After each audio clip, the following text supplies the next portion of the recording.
ትልቅ የሆነ ስህተትን እየሰራን ነው።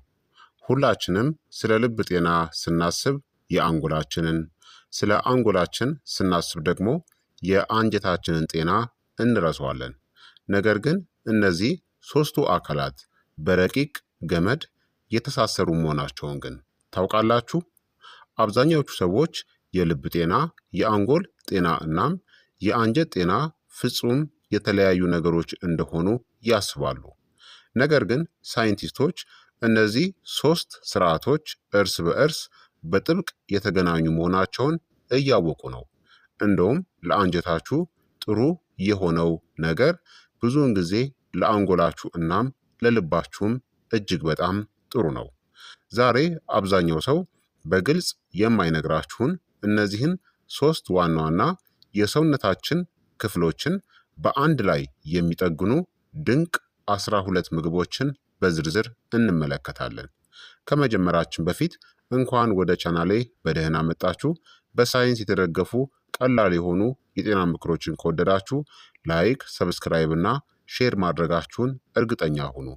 ጥያቄ ካላችሁም ጥያቄያችሁን በኮመንት ላይ አስፍሩልኝ፣ እመልስላችኋለሁኝ።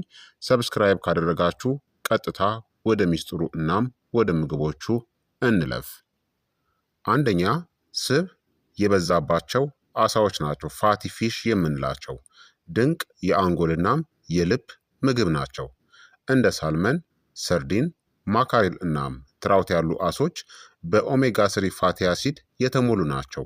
ለልባችን ኦሜጋ ስሪ ብግነትን ለመቀነስ፣ ትራይግሊሰራይድን ወይም በደም ውስጥ ያለውን ስብ ለመቀነስና ጤናማ የደም ስሮችን ለመደገፍ ይረዳል። ለአንጎላችን ደግሞ ከአንጎላችን ውስጥ ወደ 60% የሚጠጋው ከስብ የተሰራ ነው። እናም ኦሜጋ ስሪ ለማህደረ ትውስታ ወይም ለማስታወስ፣ ለመማር እናም በትኩረት ለመስራት በጣም አስፈላጊ ነው። ለአንጀታችን ደግሞ ምርምሮች እንደሚያሳዩት ኦሜጋ ስሪ ስቦች ጠቃሚ የሆኑ የሆድ ባክቴሪያዎችን ለመደገፍና በምግብ መፈጨት ትራክት ውስጥ ያለን ብግነትን ለመቀነስ ይረዳሉ። በሳምንት 2 ጊዜ ለመመገብ አልሙ። በእንፋሎት የበሰለ አሳ በዘይት ከተጠበሰ አሳ የበለጠ ጤናማ ነው። ሁለተኛ፣ ብሉቤሪ ነው። ኃይለኛ ጥቅሞች ያሏቸው ጥቃቅን ፍራፍሬዎች ናቸው። እነዚህ ትናንሽ ፍሬዎች አንቶሲያኒን በሚባሉ አንቲኦክሲዳንቶች የተሞሉ ናቸው። የደም ስሮችን ከጉዳት ለመጠበቅ ይረዳሉ፣ እንዲሁም የደም ግፊትንም ለመቀነስ ይረዳሉ።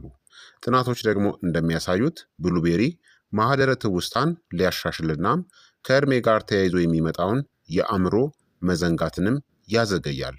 በውስጣቸው ያለው ፋይበር እናም የእጽዋት ውህዶች ጠቃሚ የሆኑ የሆድ ባክቴሪያዎችንም ይመግባሉ።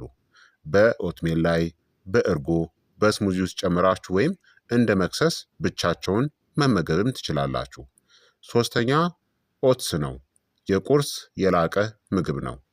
ኦትስ ቤታ ግሉካን የተባለ ልዩ የሚሟሟ ፋይበርን ይዟል።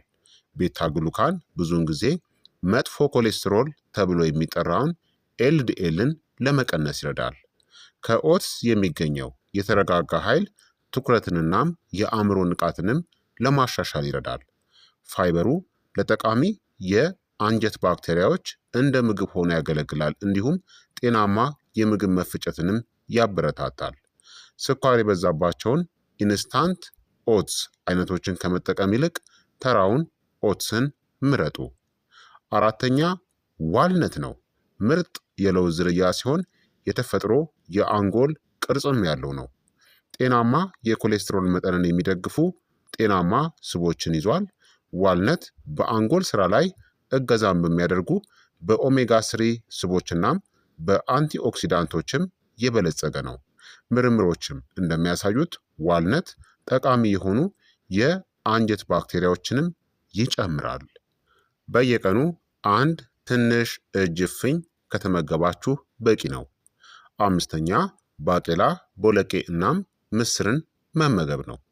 ጥቁር ቦለቄ፣ ቀይ ቦለቄ፣ ሽምብራ፣ ምስርናም ነጭ ቦለቄ የአልሚ ምግብ ማከማቻዎች ናቸው። በውስጣቸው ያለው ፋይበር ኮሌስትሮልን ለመቀነስና ጤናማ የሆነ የደም ግፊትንም ለመደገፍ ይረዳል። ለአንጎል ነዳጅ የሚሆኑ ቀስ ብለው የሚለቀቁ ካርቦሃይድሬትሶችንም ያቀርባሉ። ለጠቃሚ የሆድ ረቂቅ ተዋሲያን ወይም ባክቴሪያዎች ምግብ የሚሆን የፕሪባዮቲክ ፋይበር ካላቸው ምርጥ ምንጮች መካከልም ይመደባሉ። በሾርባ፣ በሰላጣ፣ በወጥናም በጎንዮሽ ምግቦች ውስጥ ጨምሯቸው።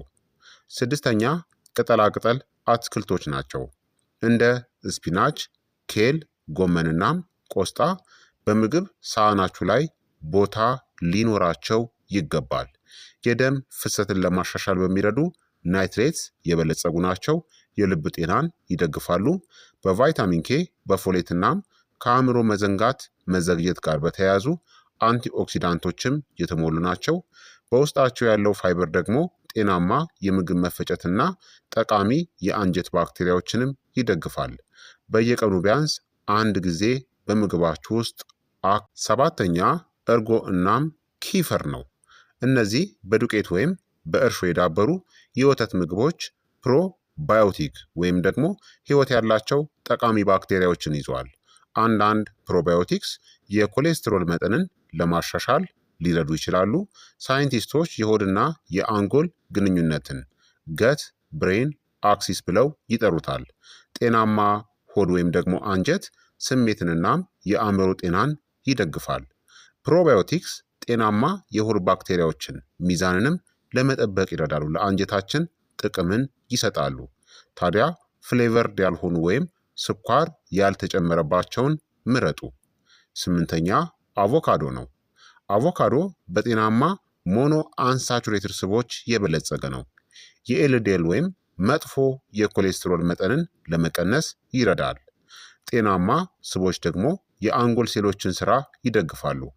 አቮካዶ የሆድ ወይም የአንጀት ረቂቅ ተዋሲያንን የሚመግቡ ፋይበር እናም ጤናማ ስቦችን በአንድ ላይ ያቀርባል። አቮካዶን በሰላጣ፣ በሳንዱች ወይም በሙሉ ጥራጥሬ በተሰራ ቶስት ዳቦ ላይ ጨምራችሁ ወይም እንዲሁም መመገብ ትችላላችሁ። ዘጠነኛ ነጭ ሽንኩርት ነው። ነጭ ሽንኩርት ለዘመናት እንደ ምግብም ሆነ እንደ መድኃኒትም ሲያገለግል ቆይቷል። ጤናማ የደም ግፊትንናም የኮሌስትሮል መጠንን ለመደገፍ ይረዳል። የአንጎል ሴሎችን ከኦክሲዲቲቭ ስትረስ ከእርጅናና ከጉዳት ለመጠበቅ የሚረዱ አንቲኦክሲዳንቶችንም ይዟል። እንደ ተፈጥሯዊ ፕሪባዮቲክ ሆኖ ያገለግላል። ጠቃሚ የሆድ ወይም የአንጀት ባክቴሪያዎችንም ይመግባል። ጠቃሚ ውህዶቹን ከፍ ለማድረግ ነጭ ሽንኩርቱን አርቅቁትና ከመብሰሉ በፊት ለ10 ደቂቃ ያክል እንዲቆይ አድርጉት። አስረኛ ኤክስትራ ቨርጂን ኦሊቭ ኦይል ነው።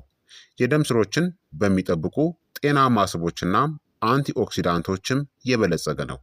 ከተሻለ የአእምሮ ስራ እናም ከጤናማ እርጅና ጋርም የተያያዘ ነው። የበለጠ ጤናማ የሆድ ባክቴሪያ ሚዛንንም ሊያበረታታ ይችላል። ታዲያ እንደ ሰላጣ ማጣፈጫ ተጠቀሙበት ወይም በበሰሉ አትክልቶች ላይ ጨምሩት። 11ኛ ስኳር ድንች ነው። ስኳር ድንች ፋይበር፣ ፖታሲየም እና ቤታ ካሮቲንን ያቀርባል። ፖታሲየም የደም ግፊትን ለመቆጣጠር ይረዳል። ውስብስብ ካርቦሃይድሬቶቻቸው ደግሞ ለአእምሮ ስራ የተረጋጋ ኃይልን ይሰጣሉ። ፋይበሩ ጤናማ የምግብ መፈጨትን ይደግፋል፣ እንዲሁም ጥሩ ባክቴሪያዎችን ይመግባል። 12ኛ የዱባ ፍሬ ነው። ጥቃቅን የሆኑ ፍሬዎች ግን እጅግ አልሚ የሆኑ ምግቦች ናቸው። የዱባ ፍሬዎች በማግኒዥየም፣ በዚንክ፣ በብረት ወይም በአይረንና በጤናማ ስቦች የተሞሉ ናቸው።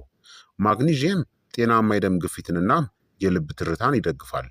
ዚንክና ማግኒዥየም ደግሞ በማህደረ ትውስታ እናም በመማር ሂደት ውስጥ ትልቅ ሚናን ይጫወታሉ። በውስጣቸው ያለው የፋይበር ይዘት ደግሞ ለጤናማ የምግብ መፈጨት ስርዓት አስተዋጽኦን ያደርጋል። ታዲያ የዱባ ፍሬን በሰላጣ፣ በእርጎ፣ በአጃ ወይም በኦትሜል ላይ ጨምራችሁ እንዲሁም ደግሞ እንዲሁ ለብ አድርጋችሁ ቆልታችሁ መመገብ ትችላላችሁ። ታዲያ ልባችሁን፣ አንጎላችሁን እናም አንጀታችሁን በአንድ ጊዜ የሚጠቅም አንድ አይነት ምግብን ከፈለጋችሁ ደግሞ እነዚህን በዕለት ተዕለት አመጋገባችሁ ውስጥ አጣምሯቸው። ለቁርስ በላዩ ላይ ብሉቤሪ እና ዋልነት የተደረገበት ኦትሜልን ወይም ኦትስን መመገብ፣ ምሳ ላይ ቅጠላቅጠል አትክልቶችን፣ ባቄላ ወይም ቦለቄ፣ አቮካዶ እናም የወይራ ዘይት ያለበት ሰላጣን፣ እራት ላይ ደግሞ በከሰል የተጠበሰ ሳልመንን ከአትክልቶች ጋር መመገብ፣ መክሰስ ላይ ደግሞ እርጎ ወይም ኪፈርን መውሰድ። ይህ ቀላል የአመጋገብ ዘይቤ ፋይበር፣ ጤናማ ስቦችን፣ አንቲኦክሲዳንቶችን፣ ቫይታሚኖችን፣ ማዕድናቶችን እናም ፕሮባዮቲክስን ያቀርባል። ሁሉም ለተሻለ ጤና አብረው ይሰራሉ። በአጠቃላይ ልባችሁን፣ አንጎላችሁን እናም አንጀታችሁን የመጠበቅ ሚስጥር ተአምራዊ ተጨማሪ መድኃኒት ወይም ሰፕልመንት አይደለም። በአልሚ ምግቦች የበለጸጉ ምግቦችን ሁል ጊዜ መመገብ ነው። ለምሳሌ ስብ ያላቸው አሳዎችን፣ ብሉቤሪ፣ ኦትስን፣ ዋልነት፣ ባቄላ፣ ቦለቄና ምስርን፣ ቅጠላማ አትክልቶችን፣ እርጎ እናም ኪፈር፣ አቮካዶ፣ ነጭ ሽንኩርትናም ኤክስትራ ቨርጂን ኦሊቭ ኦይልን በአመጋገባችሁ ውስጥ ማካተት ያስፈልጋል። የሚያስደንቀው ነገር ከእነዚህ ምግቦች ውስጥ እያንዳንዳቸው በሰውነታችሁ ውስጥ ያሉ ብዙ ስርዓቶችን በአንድ ጊዜ መደገፋቸው ነው። ከእነዚህ ውስጥ አንድ ወይም ሁለቱን ብቻ በዕለታዊ ልማዳችሁ ውስጥ በመጨመር ጀምሩ። እናም በጊዜ ሂደት ልባችሁን፣ አንጎላችሁን እናም አንጀታችሁ ደግሞ ያመሰግኗቸዋል። ታዲያ ይህንን ቪዲዮ ከወደዳችሁት ላይክ እና ሰብስክራይብ ማድረግን እንዳትዘነጉ። እንዲሁም ለሚቀጥሉት ዓመታት ጤናማ ሆኖ መቆየት ለሚፈልግ ሰው ሼር ማድረጋችሁን እንዳትረሱ። በቀጣይ የጤና ትምህርት እስከምንገናኝ እኔንም እናንተንም ቸር ያቆየን። መልካም ጊዜ፣ መልካም ቆይታ። ቻው ቻው።